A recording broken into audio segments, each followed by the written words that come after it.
Oh my goodness me, there we go again. Welcome to the Old Geezer Show. I'm Chris and it's the 16th of December 2022 and we're looking at a few topics today. A couple of them I think are quite fun and one of them I think is, no, two of them really are quite serious, and we'll look at those and get started. Let me just tell you what we've got. We've got something called intergenerational housing, which we will come to a little bit later.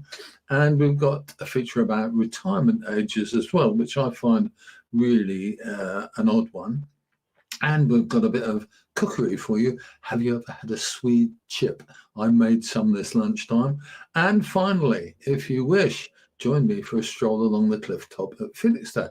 It's an interesting little different thing to do. And if you'd like to join me, I'd love to have you with me. Okay, so let's see what we've got on our little list of stuff. And the first thing I want to bring to your attention is this one. I think this is really interesting. This is a survey by Legal and General in which they say that 2.5 million people expect to delay their retirement, and 1.7 million of those expect to keep working indefinitely because of rising living costs. Now, that's a really interesting one.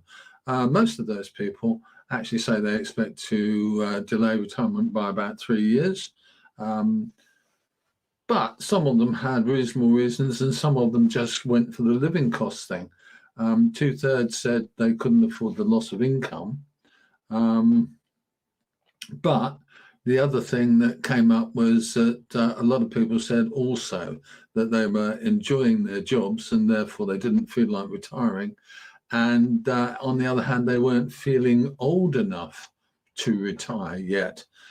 I do find this a fascinating little area because people who know me will know that I quit my proper job when I was in my mid-50s, went sailing for a year and then came back and have bludged about for the last 20 years, I suppose, doing all kinds of odd things that interested me. Some have counted as work and some have counted as larking about like this. But I do think it's an interesting one.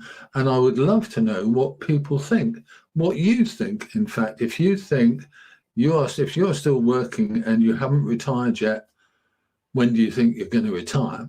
And if you have retired, when did you retire? Were you tempted by early retirement options? I would really love to know. So just give me a shout and tell me what's really happened in your world since or before retirement, about retirement. If you're going in that direction now, I'd love to know what you're thinking because costs of living are going up, aren't they? If you're anything like me, you'll think, well, if I can survive without working, I'd like to. So that's the interesting one, isn't it? So let's think about that. If you've got a distinctive viewpoint on whether you think you should keep working until you just want to give up, then that's the other one. That's the way, truthfully, that I feel. I don't think if I could avoid it, I wouldn't go back into full-time employment. I don't think I'd do it now, to be honest with you. But who knows? Now, we've got another little item for you in the show, and this is the first of a little bit of a fun feature that I wanted to introduce. Here it comes. I'm not going to say too much about it. Tell me what you think. One thing that gets to me is that a lot of old geezers like me are a bit allergic to the idea of cooking. I like doing it. I know a lot of men cook, but I like doing it and I do it every day. I do something with breakfast. I cook that if I can. I do something for lunch and I do something for our evening snack just because I like doing it. And I kind of feel that it's a contribution because Her Majesty does the ironing and things like that, and I don't do ironing, not very well anyway. So I do my bit of cooking and I love it. And I thought I'd show you a little experiment that I'm doing today. Very straightforward little experiment, which is I'm trying out doing swede chips.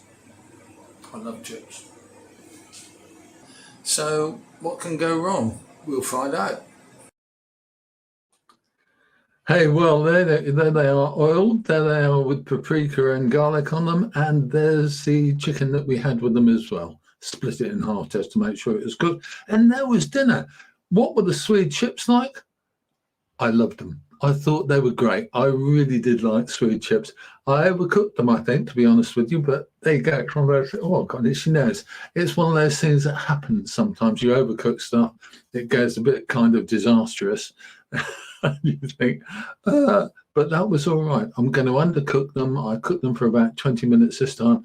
I'm going to cook them for less than 15 next time and just see where that goes. So Swede chips are going to be a feature in our little household in the future. Who knows whether we'll like it or not, or whether we'll get fed up with it, or if you try them. But do you think they're worthwhile? I hope you do. Give Swede chips a little crack and see where you go from that. Now, something else that came up in recent research from my point of view, I get a lot of content sent to me. Oh, how interesting, about what older people think. And what I'm going to do is actually, I'm going to come back to you in a moment on this one. There we go. Let's do this one. Because I think this is quite important. I'm going to just get rid of that little thing. Oh, I see. Okay. I'm going to get rid of that. There we go. This one really got to me. I thought it was fascinating. And I don't know what you think.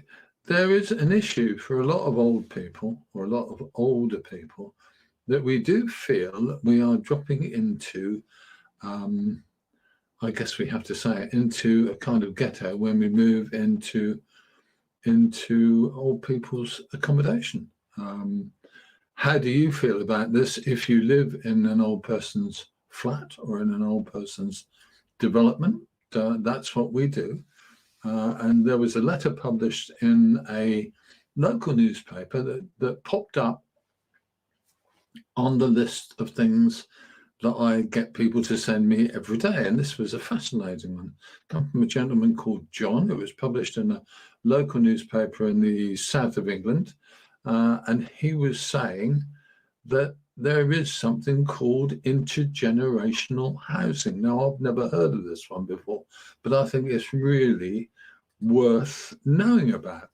Intergenerational housing development, proportion of the flats are reserved for younger persons, and those people get a decent place to live, and they're contracted to fulfill caring and companionship roles for a minimum number of hours.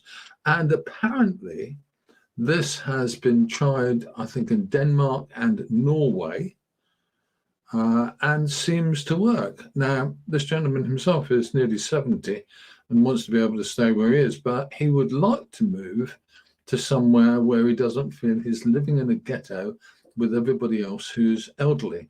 That's a really interesting one, isn't it? I want a mixture of neighbours, even including teenagers and children. I will put up with a ball game nearby or kids hanging out, as long as they're friendly. That's not bad. I'm not too enthused by the ball games bit personally, but there you go. This will not suit everyone, of course, but I know there are others locally who think like me. Now, to be absolutely honest with you, I quite like this as an idea. What do you think? Because the two groups of people who suffer with housing are old people, because there aren't many houses built especially for us, unless you go into something like McCarthy and Stone, which is enormously expensive these days, especially with assisted living, costs a fortune.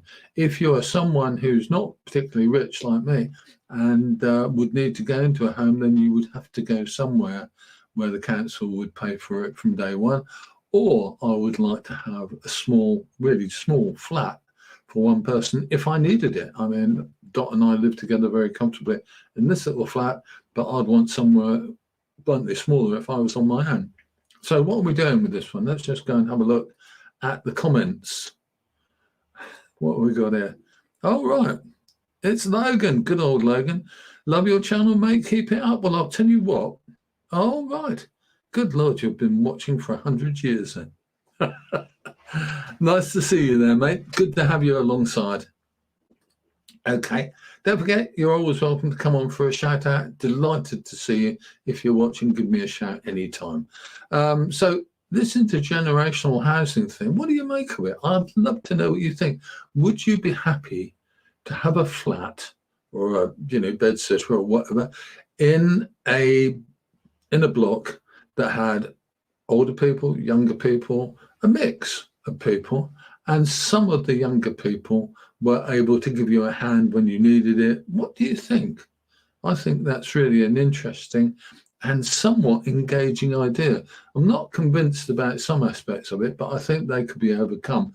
And I think, to be honest with you, doing something like that seems sensible and interesting to me, especially if that would give a route for local authorities and housing associations to start building homes for older people. What do you think? I really want to hear from you on that one. Tell me what you think. Okay, don't forget now, of course, that you can also like or love what we do. You can like or love us on Facebook and YouTube. And if you're on YouTube, you can also subscribe.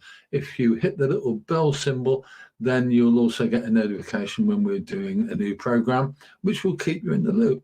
Okay. Let me now move to this one. I love this little bit. This is a fun bit for me. I try and go for a little stroll every day. Not kind of exerting myself a great deal, but actually just getting a bit of exercise, keeping the lungs open, getting a bit of air, and hopefully keeping yourself in reasonable fettle. Come and join me. Have a little stroll for a few minutes along the cliff top at home here where we live. So, as promised on this morning's little promo, I thought I'd give you the invite to come and join me for a stroll along the cliff top where I live at Felixstowe in Suffolk. Let's see if you can see what I can see.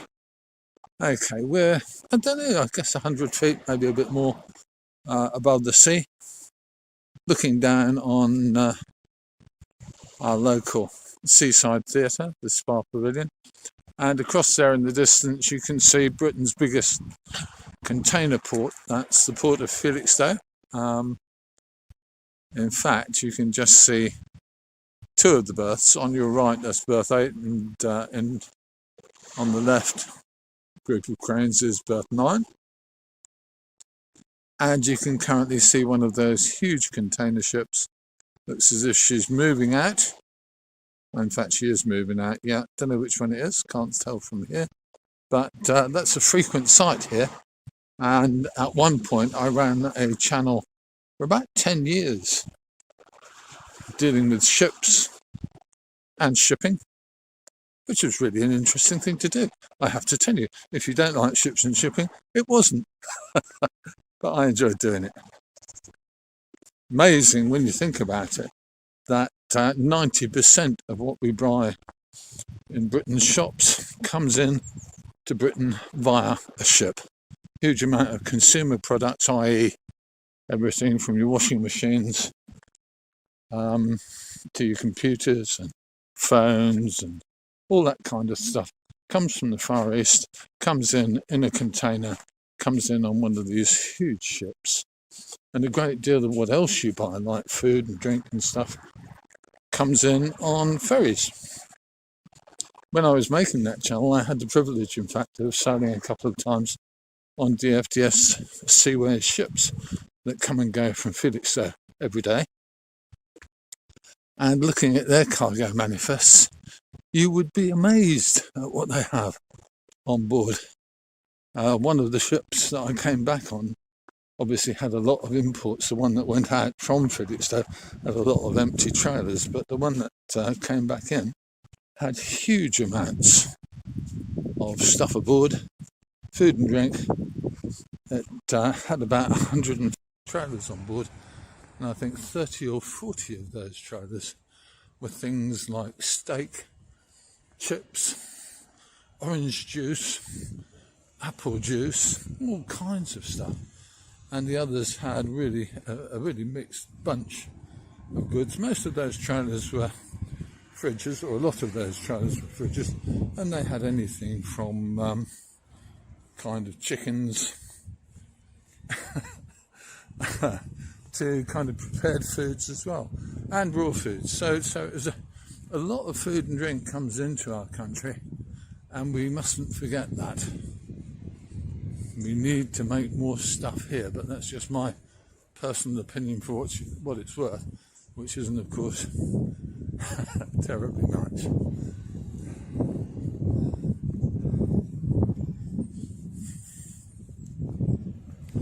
Give you a view down onto our little seafront there. It's a very popular place, but on a day like this, it's still actually in the shade. It's still comfortably freezing. But on a day like this, there aren't many people strolling along, but there are a few nutcases like me going out to have a walk along the seafront. And on another day, I'll invite you to join me doing that as well, I think. You might as well enjoy yourself. There's a sad sight coming up ahead of us, and that is our pier. The pier has been there for a long, long time. It was a bit longer than that before the Second World War, but at the back end of it, or the far out end of it, was blown away, exploded to prevent it being used as part of an invasion, and it hasn't regrown. It used to be sufficiently long that steamers could call at it, etc., at the outer end.